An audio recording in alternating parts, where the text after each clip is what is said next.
जय हिंद दोस्तों आज हम फिर से लेकर आ गए हैं कक्षा 10 के जीव विज्ञान के एक नए चैप्टर यानी लेसन 3 लेकर आ गए हैं जिस लेसन के नाम है परिवहन यानी ट्रांसपोर्टेशन। तो ट्रांसपोर्टेशन से जितना भी महत्वपूर्ण ऑब्जेक्टिव क्वेश्चन है सभी क्वेश्चन को हम लोग कवर करेंगे इस लेसन में। तो चलिए बिना देरी किए हुए इसे हम आगे बढ़ाते हैं। इसमें पहला जो टॉपिक है पौधों में परिवहन है। क्या है? पौधों में परिवहन यानी पौधों में परिवहन से क्वेश्चन को लिया गया है। तो क्वेश्चन नंबर फर्स्ट है, पौधों में जल का ऊपर की ओर परिवहन किसके द्वारा होता है? पौधों में जो जल ऊपर की ओर चढ़ता है वह किसके द्वारा चढ़ता है? Option A phloem, option B xylem, option C stomata, option D मूल रोम। तो दोस्तों पिछले पार्ट में हमने चर्चा किया था जल का जो परिवहन पौधों में करता है वह जाइलम करता है यानी ज से जल ज से जाइलम। तो यहाँ क्वेश्चन वही है, थोड़ा घुमाया गया है। पौधों में जल का ऊपर की ओर परिवहन किसके द्वारा होता है यानी यहाँ जल शब्द है तो जल का परिवहन किसके द्वारा होगा? तो जाइलम के द्वारा होगा। Option B right answer. Question number 2 है, पौधों में भोजन का परिवहन किसके द्वारा होता है? इस क्वेश्चन को भी रिपीट किया गया है यानी जल का परिवहन तो जाइलम के द्वारा हो जाता है लेकिन पौधों में भोजन का परिवहन किसके द्वारा होता है? Option A xylem, option B phloem, option C chlorophyll, option D मूल रोम। तो दोस्तों जाइलम के द्वारा तो होगा नहीं यानी पौधों में भोजन का जो परिवहन होता है वह फ्लोएम के द्वारा होता है। किसके द्वारा होता है? फ्लोएम के द्वारा होता है। Option B right answer. अगला क्वेश्चन है, पौधों में वाष्पोत्सर्जन कहाँ से होता है? पौधों में वाष्पोत्सर्जन कहाँ से होता है यानी पौधों में जो पानी निकलने की क्रिया होती है वह कहाँ से होती है? ऑप्शन ए तने से, ऑप्शन बी पत्तियों के स्टोमाटा से, ऑप्शन सी जड़ से, ऑप्शन डी फूल से। तो दोस्तों पौधों में जो वाष्पोत्सर्जन होता है वह जो है पत्तियों के स्टोमाटा से होता है। किससे होता है? पत्तियों के स्टोमाटा से। Option B right answer. अगला क्वेश्चन है, पौधों में जल का परिवहन किस दिशा में होता है? पौधों में जल का परिवहन किस दिशा में होता है? ऑप्शन ए ऊपर की ओर, ऑप्शन बी नीचे की ओर, ऑप्शन सी दोनों दिशा में, ऑप्शन डी क्षैतिज। तो दोस्तों पौधे में जल का जो परिवहन होता है वह ऊपर की ओर होता है यानी पत्ती के द्वारा ऊपर की ओर होता है। ऑप्शन ए राइट आंसर। अगला क्वेश्चन है क्वेश्चन नंबर 5, पौधों में है ना, पौधों में भोजन का परिवहन किस दिशा में होता है? पौधों में भोजन का परिवहन किस दिशा में होता है? ऑप्शन ए केवल ऊपर की ओर, ऑप्शन बी केवल नीचे की ओर, ऑप्शन सी दोनों दिशा में, ऑप्शन डी किसी में नहीं। तो पिछले चैप्टर में इस क्वेश्चन को बताया गया था। अगर पौधों में भोजन चाहिए तो कहाँ कहाँ चाहिए, है ना? तो पौधे के हर पार्ट में चाहिए, ऊपर चाहिए और नीचे यानी सभी दिशा में चाहिए। इसलिए इसका जो आंसर होगा दोनों दिशा में होगा। यानी ऊपर भी चाहिए और नीचे भी चाहिए। Option C right answer. अगला क्वेश्चन है क्वेश्चन नंबर 6। पौधों में जल के ऊपर उठने में कौन सी शक्ति सहायक होती है? ऑप्शन ए केशिकत्व बल, ऑप्शन बी चुंबकीय बल, ऑप्शन सी वायु दाब, ऑप्शन डी विद्युत बल। तो दोस्तों पौधों में जल के ऊपर उठने की जो शक्ति सहायक होती है वह है केशिकत्व बल। कौन सी बल? केशिकत्व बल। Option A right answer. अगला क्वेश्चन है क्वेश्चन नंबर 7। पौधों में जल का अधिक ह्रास किस समय होता है? पौधों में जल का जो अधिक ह्रास यानी क्षतिग्रस्त जो होता है किस समय होता है? ऑप्शन ए रात्रि में, ऑप्शन बी सुबह में, ऑप्शन सी दोपहर में, ऑप्शन डी बरसात में। तो दोस्तों पौधों में जो जल का ह्रास होता है वह जो है दोपहर में अधिक होता है, क्योंकि दोपहर में अधिक गर्मी होती है। Option C right answer. Question number 8 है पौधों में जल ग्रहण करने का कार्य कौन करता है? यानी पौधों में जल ग्रहण करने का जो कार्य है वह कौन करता है? ऑप्शन ए पत्तियाँ, ऑप्शन बी जड़ें, ऑप्शन सी तना, ऑप्शन डी फूल।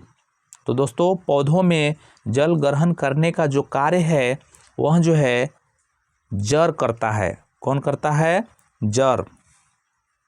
जड़ के द्वारा जल को ग्रहण किया जाता है और जाइलम ऊपर पहुंचाने का कार्य करता है, इसलिए जड़ राइट आंसर होगा, ऑप्शन बी। अगला क्वेश्चन है क्वेश्चन नंबर 9। फ्लोएम में कौन से तत्व भोजन के परिवहन में मदद करते हैं? फ्लोएम दोस्तों पिछले क्वेश्चन में हम बताए हैं फ्लोएम का कार्य क्या है। तो फ्लोएम का कार्य है भोजन का परिवहन करना। किसका परिवहन करना? भोजन का परिवहन करना। तो फ्लोएम में जो तत्व है भोजन के परिवहन में मदद करता है, कौन से तत्व? ऑप्शन ए ट्रैकिड्स और वाहिकाएं, ऑप्शन बी सीव ट्यूब और सह कोशिकाएं, option C stomata, option D जड़ रोम। तो दोस्तों पौधों में जो तत्व है भोजन के परिवहन में मदद करता है वह है सीव ट्यूब और सह कोशिकाएं। सीव ट्यूब और सह कोशिकाएं, ऑप्शन बी राइट आंसर। अगला क्वेश्चन है क्वेश्चन नंबर 10। पौधों में जल के निकास की प्रक्रिया क्या कहलाती है? पौधों में जल के निकास की प्रक्रिया क्या कहलाती है? यानी पौधों से जल का निकलना क्या कहलाती है?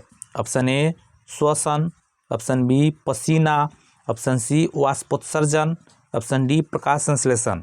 तो दोस्तों पौधों में जल के निकलने की जो प्रक्रिया है वह वाष्पोत्सर्जन कहलाती है। क्या कहलाती है? वाष्पोत्सर्जन, ऑप्शन सी राइट आंसर।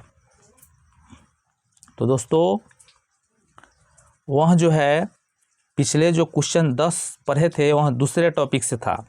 अब यहाँ से नेक्स्ट टॉपिक आ गया, अगला टॉपिक, जिस टॉपिक का नाम है जंतुओं या मनुष्य में परिवहन। पिछला जो टॉपिक पढ़े हैं वह पौधों में परिवहन से 10 क्वेश्चन लिया गया था, लेकिन अब जो जंतुओं या मनुष्य में परिवहन है यहाँ से हमने 10 क्वेश्चन लिया है। क्वेश्चन नंबर 11 है मनुष्य के शरीर में रक्त का परिवहन किसके द्वारा होता है? यानी मनुष्य के शरीर में जो ब्लड है जिसे हम लोग खून कहते हैं उसका परिवहन किसके द्वारा होता है? ऑप्शन ए तंत्रिका तंत्र, ऑप्शन बी परिसंचरण तंत्र, ऑप्शन सी पाचन तंत्र, ऑप्शन डी श्वसन तंत्र। तो दोस्तों मनुष्य के शरीर में रक्त का जो परिवहन होता है वह जो है परिसंचरण तंत्र के द्वारा होता है। किसके द्वारा होता है? परिसंचरण तंत्र। Option B right answer. अगला क्वेश्चन है क्वेश्चन नंबर 12। हृदय से रक्त बाहर ले जाने वाली नलिकाएं कहलाती है। यानी हृदय से जो ब्लड को बाहर ले जाने वाली जो नली है उसको हम लोग क्या कहते हैं? ऑप्शन ए धमनी, ऑप्शन बी शिराएं, ऑप्शन सी केशिकाएं, ऑप्शन डी नलिकाएं। तो दोस्तों हृदय से रक्त को जो बाहर ले जाने वाली नली है उसे हम लोग धमनियां कहते हैं। क्या कहते हैं? धमनियां। यह शुद्ध रक्त को लेकर जाती है। ऑप्शन ए राइट आंसर। अगला क्वेश्चन है क्वेश्चन नंबर 13। रक्त में ऑक्सीजन का वहन कौन करता है? ऑप्शन ए श्वेत रक्त कणिकाएं। श्वेत रक्त कणिका को हम लोग WBC कहते हैं। क्या कहते हैं? WBC। लाल रक्त कणिका इसे हम लोग RBC कहते हैं। Platelet, option C, option D plasma. तो दोस्तों रक्त में ऑक्सीजन का जो वहन करता है उसे हम लोग लाल रक्त कणिका कहते हैं, RBC। Option B right answer. अगला क्वेश्चन है क्वेश्चन नंबर 14। रक्त का तरल भाग क्या कहलाता है? Option A plasma, option A plasma, option B platelet, option C RBC, option D WBC। तो दोस्तों इस क्वेश्चन को हमने रिपीट किया है। बताइए रक्त का तरल भाग क्या कहलाता है? तो रक्त का तरल भाग जो होता है उसे हम लोग प्लाज्मा कहते हैं। क्या कहते हैं? प्लाज्मा। ऑप्शन ए राइट आंसर। अगला क्वेश्चन है रक्त में थाका जमाने में कौन मदद करता है? रक्त में थाका जमाने में कौन मदद करता है? Option A RBC, option B WBC, option C platelet, option D plasma. तो दोस्तों रक्त को जो थाका बनाने में मदद करता है वह है प्लाज्मा, प्लेटलेट है। क्या है? Platelet. Option C right answer. यानी प्लेटलेट के कारण ही रक्त थाका बनता है। दोस्तों एक क्वेश्चन है, इस क्वेश्चन का जवाब आप लोग कमेंट बॉक्स में ज़रूर दीजिएगा। रक्त को थाका बनाने में कौन से विटामिन कार्य करता है? जान पाएंगे कौन कौन से बच्चे इस क्वेश्चन का जवाब कमेंट बॉक्स में दिए हैं। अगला क्वेश्चन है क्वेश्चन नंबर 16। हृदय में कितने कक्ष होते हैं? यानी हृदय में कुल कितने चैम्बर होते हैं? इसे भी रिपीट किया गया है। Option A 2, option B 3, option C 4, option D 5। तो दोस्तों हृदय में जो कक्ष होते हैं, चैम्बर होते हैं, वह कुल 4 होते हैं। कितने होते हैं? 4 होते हैं। Option C right answer. अगला क्वेश्चन है क्वेश्चन नंबर 17। ब्रीक जिसे हम लोग किडनी कहते हैं, तो ब्रीक किडनी का मुख्य कार्य क्या है? ऑप्शन ए भोजन बनाना, ऑप्शन बी रक्त को शुद्ध करना, ऑप्शन सी हार्मोन बनाना, ऑप्शन डी ऊर्जा उत्पन्न करना। तो दोस्तों किडनी का जो कार्य है है ना। किडनी का जो कार्य है वह है रक्त को शुद्ध करना, यानी ब्लड को शुद्ध करना। Option B right answer. अगला क्वेश्चन है क्वेश्चन नंबर 18। मानव शरीर में कितनी किडनियां होती है? मानव शरीर में कितनी किडनियां होती है? Option A 1, option B 2, option C 3, option D 4। तो दोस्तों मानव शरीर में जो किडनी की कुल संख्या होती है वह 2 होती है। कितना होती है? 2। Option B right answer. अगला क्वेश्चन है क्वेश्चन नंबर 19। रक्त के शुद्धिकरण की इकाई क्या कहलाती है?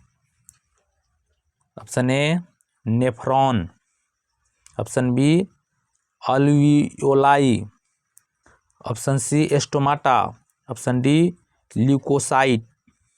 तो दोस्तों रक्त के शुद्धिकरण करने की जो इकाई है उसे हम लोग नेफ्रॉन कहते हैं। क्या कहते हैं? Nephron. Option A right answer. तो दोस्तों आज का यह अंतिम प्रश्न है, चलिए इसे भी देखते हैं।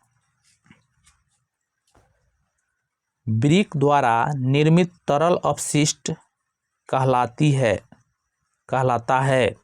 ब्रिक द्वारा निर्मित तरल अपशिष्ट क्या कहलाता है? ऑप्शन ए पसीना, ऑप्शन बी मूत्र, ऑप्शन सी लार, ऑप्शन डी रक्त।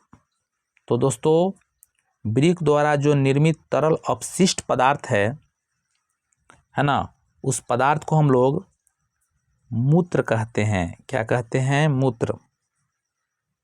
यानी ब्रिक के द्वारा जो भी अनावश्यक पदार्थ निकलता है वह मूत्र के माध्यम से निकलता है। Option B is the right answer. तो दोस्तों आज के लिए यही 20 प्रश्न था। फिर हम लोग इसके अगले वाले वीडियो में जितना भी क्वेश्चन इस चैप्टर से बच गया है उस क्वेश्चन को हम लोग कवर करेंगे। तो दोस्तों यदि मेरे चैनल पर आप नए हैं तो मेरे चैनल को सब्सक्राइब कर दीजिए और बेल आइकन बटन को दबा दीजिए ताकि अगले वीडियो का नोटिफिकेशन आप तक पहुंच जाए। तो दोस्तों आज के लिए इतना ही है। ठीक है दोस्तों, चलते हैं। Thank you, bye bye.